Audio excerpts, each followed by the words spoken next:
রবিবার মুর্শিদাবাদে জঙ্গিপুর লোকসভা কেন্দ্রের আইএসএফ সমর্থিত প্রার্থী শাহজাহান বিশ্বাসের সমর্থনে প্রচার করতে এসে বাম কংগ্রেস এবং তৃণমূল নেতৃত্বকে তীব্র ভাষায় আক্রমণ করলেন আইএসএফের চেয়ারম্যান তথা ভাঙড়ের বিধায়ক নওশাদ সিদ্দিকী। জঙ্গিপুর লোকসভা কেন্দ্রের অন্তর্গত সুতির একটি বেসরকারি স্কুলের মাঠে জনসভা করেন তিনি। আসন্ন লোকসভা নির্বাচনে বামেদের সঙ্গে জোট না হওয়ার বিষয়ে নওশাদ বলেন, আমরা বামেদের সাথে জোট করার বিষয়ে আন্তরিক ছিলাম, কিন্তু সর্ষের মধ্যে ভূত আছে।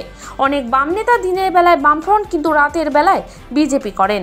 আমরা মুর্শিদাবাদের গঙ্গা ভাঙনের কথা বলছি, আমরা মানুষের বিভিন্ন সমস্যার কথা বলছি। তাই বিভিন্ন অজুহাত দেখিয়ে বামেরা আমাদের সঙ্গে জোট করেনি। আমরা প্রথমে বামেদের কাছ থেকে রাজ্যের 20টি লোকসভা আসন চেয়েছিলাম, কিন্তু শেষ পর্যন্ত 7টা আসনে রফা করতে রাজি হয়েছিলাম। তারপরও কেন জোট হলো না সেটা বাম নেতৃত্বই বলতে পারবে। অধীর চৌধুরীর নাম না করে তাকে বহরমপুরের বড় নেতা বলে নওশাদ বলেন, 25 বছর ধরে উনি সাংসদ, কিন্তু কখনো মানুষের বন্ধু সাজতে ওনাকে দেখলাম না। কেন্দ্র সরকার পরিচালিত আলিগড় মুসলিম ইউনিভার্সিটি মুর্শিদাবাদ ক্যাম্পাস কেন এখনো পূর্ণাঙ্গ বিশ্ববিদ্যালয় হলো না তার জবাব উনি দিতে পারবেন না। 10 বছরের মনমোহন সিংয়ের সময়ে এখানে কেন একটা এইমসের মতো হাসপাতাল হয়নি। এরপরে সিএএ ইস্যুতে তৃণমূল কংগ্রেসকে তীব্র আক্রমণ করেন। পার্লামেন্টে যখন সিএএ বিল পাশ হয়, তৃণমূল কংগ্রেস সেই সময় ভোটদানে বিরত ছিল। কেন্দ্র সরকার যখন পার্লামেন্টে সিএএ বিল পাশ করছিল, তখন কেন তৃণমূল ভোটদানে বিরত ছিল? বিজেপি আবার যদি কোনো জনবিরোধী বিল নিয়ে আসে, তখন কি আরএসএস এর কথা শুনে বিরত থাকবে না তৃণমূল? বিশেষ রিপোর্ট, ডেলি বুলেটিন। তার আগে বলবো, এই জঙ্গিপুরের মানুষ, এই মুর্শিদাবাদের মানুষ ইতিপূর্বে 17 বার ভোট দিয়েছি। আমরা পার্লামেন্টে আমাদের প্রতিনিধি পাঠিয়েছি, স্বনামধন্য ব্যক্তিরাও পার্লামেন্টে গিয়েছে, বা অনেকে গিয়ে পেছন সিটে বসে ঘুমিয়েছে, এরকমও মানুষকে পাঠিয়েছি। কিন্তু দুঃখের বিষয়, এই 17 বার পাঠিয়ে আমার এখনো গঙ্গা ভাঙন রোধের জন্য স্থায়ী পরিকল্পনা নিতে পারেনি তারা। যখন আমি আমার লোককে পাঠাতে চাইছি, যখন আমি নিজে যেতে চাইছি পার্লামেন্টের মধ্যে, আমি আমার সমস্যার কথা বলবো, আমার পরিযায়ী ভাইয়ের কথা বলবো, আমার বিড়ি শ্রমিকের কথা বলবো, আমার গঙ্গা ভাঙন রোধের কথা বলবো, তখনই অন্যের কষ্ট হচ্ছে, অন্যের বুক ফাটছে। আমরা চেয়েছিলাম সারা রাজ্য থেকে জোটবদ্ধ হয়ে, ঐক্যবদ্ধ হয়ে এই বিজেপি যারা সাম্প্রদায়িক রাজনীতি করে, মানুষের মধ্যে বিভেদ লাগাচ্ছে, হানাহানি করছে, সিএর ভয় দেখাচ্ছে, এনআরসির ভয় দেখাচ্ছে, এদেরকে সহজেই হারাবো।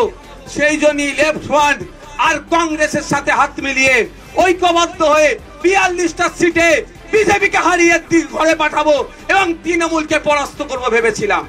কিন্তু দুঃখের বিষয়, সর্ষের মধ্যে ভূত ঢুকে বসে আছে। আমি অন ক্যামেরা অন স্টেজ বলছি, দিনের বেলায় কংগ্রেস, দিনের বেলায় লেফট ফ্রন্ট করছে, রাতের অন্ধকারে সেই তৃণমূল হয়ে যাচ্ছে, সেই বিজেপি, সেই আরএসএস হয়ে যাচ্ছে। সেই জন্য তারা কি করলো? অচ্ছুত আইএসএফ। আইএসএফ তো গঙ্গা ভাঙনের কথা বলবে, আইএসএফ পার্লামেন্টে গেলে খেটে খাওয়া মানুষের কথা বলবে, আইএসএফ পার্লামেন্টে গেলে কৃষকের কথা বলবে, আইএসএফ পার্লামেন্টে গেলে এই মুর্শিদাবাদ জঙ্গিপুরের মানুষের এখানে যাতে কলকারখানা তৈরি হয় এই আওয়াজ তুলবে, রুজি রুটির কথা বলবে। মানুষের পকেটে যদি টাকা থাকে, রাজনৈতিক নেতারা টাকা দিয়ে আর কিনতে পারবে ভোট? সঠিক জায়গায় ভোট যাবে, ওরা পরাস্ত হবে। হেন তেন প্রকারে জোট করা যাবে না। আমরা 20টা বলেছিলাম, কমিয়ে কমিয়ে 7-এ এসে উপর দাঁড়িয়ে গিয়েছিলাম, তারপরেও তারা জোট করলো না কেন বুঝতে পারছেন? আপনাদের এখানে বহরমপুর মুর্শিদাবাদের এক বড় নেতা নিজেকে দাবি করে, আমি এখান থেকে চ্যালেঞ্জ করেছি উনাকে। উনি তো এখন ভোটের সময় মুসলিমদের ধর্মীয় অনুষ্ঠান, হিন্দুদের ধর্মীয় অনুষ্ঠানে গিয়ে কখনো মুসলিম সাজছে, কখনো হিন্দু সাজছে। দুঃখের বিষয়, মানুষের বন্ধু সাজতে দেখতে পেলাম না একবারও তাকে। মানুষের যদি বন্ধু সাজতো, বক ধার্মিক হতে হতো না, ধর্মীয় অনুষ্ঠানে গিয়ে মাথায় টুপি আর হাজি রুমাল চড়াতে লাগতো না। মানুষের বন্ধু না, শুধু মানুষের ভোট লুট করেছে 25 বছর ধরে। প্রমাণ হিসাবে বলছি, অনেক বড় বড় কথা ডায়লগ দিচ্ছে, সেই বহরমপুরের নেতাকে কোশ্চেন করবেন, সময় আপনাদের সামনে এলে শালীনতা বজায় রেখে বলবেন যে এত বছর হয়ে গেল আলিগড় মুসলিম ইউনিভার্সিটির যে শাহজাহান সাহেব জায়গা দিয়েছিলেন প্রথম শুরুতে, তারপরে যে জায়গা নিয়ে সমস্যা হচ্ছিল, এই সমাধানের জন্য তোমার কি ভূমিকা ছিল? আর বর্তমানে আলিগড় মুসলিম ইউনিভার্সিটি ফুল প্লেজের ইউনিভার্সিটি হলো না কেন? 10 বছর তুমি যখন 25 বছরের এমপি, 10 বছর তোর মনমোহন সিং সময়ে তুমি এমপি ছিলে, কি উন্নয়ন করেছো? 10 বছরের মনমোহন সিং সাহেবের পিরিয়ড ছিল না ভাই? উনি তো মুর্শিদাবাদের নেতা, মুর্শিদাবাদের শেষ কথা বলে। সেন্ট্রাল ইউনিভার্সিটি নতুন একটা ফুল প্লেজের আনলো না কেন? এই প্রশ্ন করবেন না বহরমপুরের বড় নেতাকে? তাদের ভাষায় বড় নেতা। আপনারা কি একবারের জন্য প্রশ্ন করবেন না? মুর্শিদাবাদে 78 লক্ষ মতো মানুষ বসবাস করে। একটা উন্নত মানের স্বাস্থ্য কেন্দ্র কেন সেন্ট্রালের, যাকে এমস বলা হয়, কেন করেন? এই রায়গঞ্জ থেকে এমস উঠে কল্যাণীতে গেছে, আপনারা জানেন তো? প্রজেক্টটা কত জানেন? 830 কোটি টাকা সম্ভবত। এত হাজার কোটি টাকার প্রজেক্ট। এখন কোশ্চেন করলে বলবে এখন তো নাকি বিজেপি আছে ওই জন্য করেনি। বাদ দেন 10 বছরের বিজেপিকে। বিগত 10 বছরে তো আপনাদের সরকার ছিল। বহরমপুরের তাজা নেতাকে কোশ্চেন করা দরকার নয়, বলুন। শুধু তো আমাদের বোকা বানিয়ে গিয়েছে।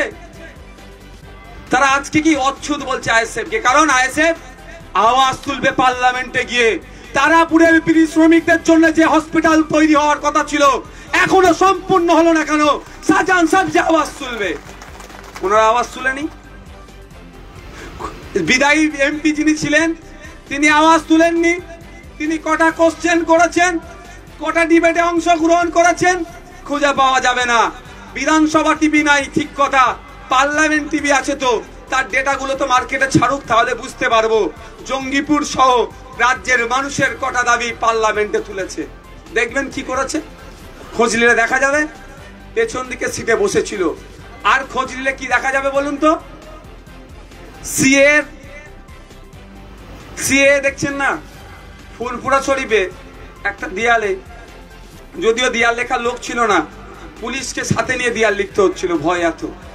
যদি মারামারি হানাহানির পক্ষে থাকে না মানুষ, কিন্তু সেখানে আমি দেখে খুব হাসি লেগেছিল। দেয়াল লিখেছে সিএ এর বিরুদ্ধে কল্যাণ ব্যানার্জিকে ভোট দিন। আমার তখন কল্যাণ ব্যানার্জি তৃণমূলে দাঁড়িয়েছে, তো সিএ এর বিরুদ্ধে ভোট দেবো। ঠিক কথা, 2019-এও তো সিএ এর বিরুদ্ধে ভোট দিয়েছি আমরা ভাই, অনেকে দিয়েছি। 2021-এ সিএ এর বিরুদ্ধে ভোট দিলাম, নিটফল কি হলো? 0। সিএ এর বিরুদ্ধে ভোট দান আমরা দিলাম। আমরা দিয়ে যাকে ভোট দিয়ে পার্লামেন্টে পাঠালাম, পার্লামেন্টে যখন সিএ নিয়ে ভোটাভুটি হবে, সেই সময় আমাদের পক্ষ থেকে যারা সিএ এর বিরুদ্ধে ভোট দেবে, তিনি ভোট দিয়েছিলেন তো? আপনাদের এখানে বর্তমান তৃণমূল কংগ্রেসের যিনি প্রার্থী হয়েছেন, মমতা ব্যানার্জি তাকে খুশি করে আবার প্রার্থী করলে এই জন্যই যে আরএসএস এর কথা শুনে, বিজেপির কথা শুনে সিএ এর বিরুদ্ধে তিনি ভোট দেননি। তাকে কি আর ভোট দেওয়া যাবে? আগামী দিনে যদি বলে মন্দিরের সম্পত্তি সরকার নিয়ে নেবে, মসজিদের সম্পত্তি সরকার নিয়ে নেবে, সিএ করে দেশ থেকে নাকি তাড়িয়ে দেবে, এনআরসি করে দেশ থেকে তাড়িয়ে দেবে, কৃষকদের বিরুদ্ধে বিল পাস হবে, শ্রমিকদের বিরুদ্ধে বিল পাস হবে, এক কথায় জনবিরোধী বিল পাস হবে, তাকে যদি আবার নতুন করে ভোটে পাঠায়, ভোট দিয়ে পার্লামেন্টে পাঠায়, সে কি জনবিরোধী নীতির বিরুদ্ধে ভোট দেবে? না ঠিক এই ধরনের বিজেপি বা আরএসএস এর কথাই সিএ এর বিরুদ্ধে যেমন ভোট দেয়নি, ঠিক ওই ভোট দান থেকে বিরত থাকবে? ভাই আপনারাই বলুন।